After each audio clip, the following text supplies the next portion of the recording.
మద్యం రవాణాకు సంబంధించిన సబ్ కాంట్రాక్ట్ మాజీ మంత్రి కారుమూరి నాగేశ్వరరావు కుమారుడు సునీల్ కార్యాలయంలో జరిగినట్లు సిఐడి హైకోర్టుకు తెలిపింది. వచ్చిన లాభాల్లో 85% ఆయన భార్య ఖాతాల్లోకి వెళ్లినట్లు న్యాయస్థానంలో వాదనలు వినిపించారు. పిటిషనర్లను కస్టడీలోకి తీసుకుని విచారించాల్సి ఉన్నందున ముందస్తు బెయిల్ పిటిషన్ కొట్టేయాలని సిట్ కోరింది. ఇరువైపులా వాదనలు విన్న న్యాయస్థానం ఈ నెల 18న నిర్ణయం వెల్లడిస్తామని తెలిపింది.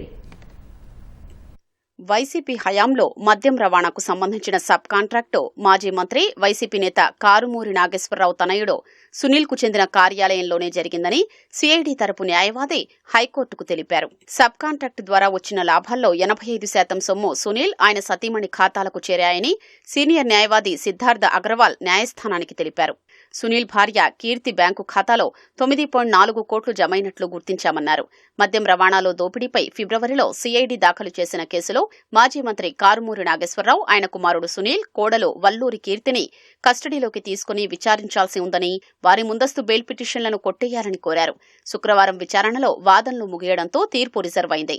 ఈ నెల 18న నిర్ణయం వెలువరిస్తామని న్యాయమూర్తి జస్టిస్ వెంకట జ్యోతిర్మయి ప్రకటించారు.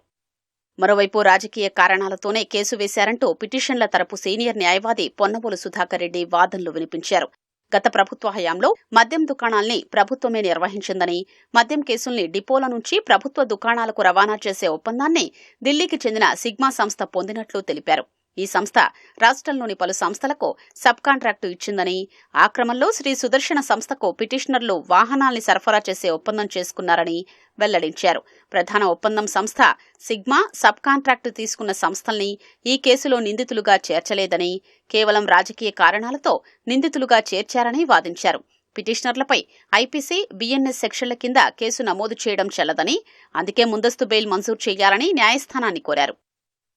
డిపోల నుంచి ప్రభుత్వ దుకాణాలకు మద్యం రవాణా కాంట్రాక్టుల్లో ప్రభుత్వ ఖజానాకు 200 కోట్లకు పైగా నష్టం వాటిల్లినట్లు విజిలెన్స్ నివేదిక ఇచ్చిందని సిట్ తరపు న్యాయవాది అన్నారు. దీని ప్రధాన కాంట్రాక్టును సిగ్మా సంస్థకు అప్పగించడంలోనే అక్రమాలు చోటు చేసుకున్నాయని, ఆ సంస్థ నుంచి వైసీపీ నేతలు, వారి కుటుంబ సభ్యులు సబ్ కాంట్రాక్టు పొందారని తెలిపారు. ఒప్పంద కాలం ఏడాదైతే మరో 2 ఏళ్లు పొడిగించుకున్నారని, శ్రీ సుదర్శన కన్స్ట్రక్షన్ సంస్థ సిగ్మా నుంచి సబ్ కాంట్రాక్టు పొందడంలో పిటిషనర్లు కీలక పాత్ర పోషించారని వాదనలు వినిపించారు.